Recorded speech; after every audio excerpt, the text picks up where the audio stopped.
Ititigil na raw ni senatorial candidate Jamby Madrigal ang paraffle na nakita sa kanyang Facebook at Twitter page. Paglilinaw niya, hindi siya kundi mga volunteer niya ang may pakulo ng naturang raffle para sa isang anti-corruption campaign. Pero ayon sa COMELEC, posible pa rin daw managot si Madrigal.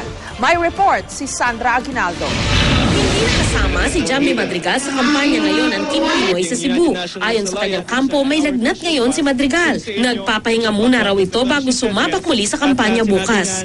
Pero naglabas siya ng statement kaugnay ng kanyang Facebook page na nag-anunsyong magpapapremyo ng iPad sa isang pa-contest. Gate ni Madrigal, ang kanyang Facebook at Twitter ay pinapatakbo ng mga volunteer at avid fans ng kanyang advokasya kontra korupsyon. Humingi din siya ng paumanhin sa COMELEC para sa ay nagawa ng kanyang mga volunteers na para sa COMELEC ay paglabag sa election rules.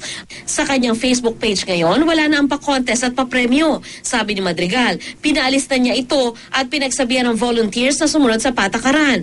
Natanong naman ng media ang kanyang abogado kung saan galing ang pa-premyong iPad ng volunteers ni Madrigal.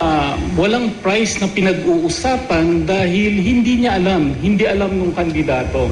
Siguro pagdating ng panahon as we go through the process of really finding out what happened, malilinaw natin kung talaga bang may iPad na ipamimigay. Pero sabi ng COMELEC, kahit pa hindi na itinuloy ang pa-contest, posible raw na may pananagutan pa rin ang dating senadora at posibleng maharap sa disqualification case. Ang risk is ultimately makita namin na talaga palang may violation o dito tuluyan na namin. Tutuloy Anong ibig sabihin ng disqualification? At saka possible criminal election offense. Kapag nagkataon, hindi naman daw iiwan ng Team Pinoy si Madrigal. Sabay hirit na wala namang batas na sumasaklaw sa paggamit ng social media sa panahon ng eleksyon.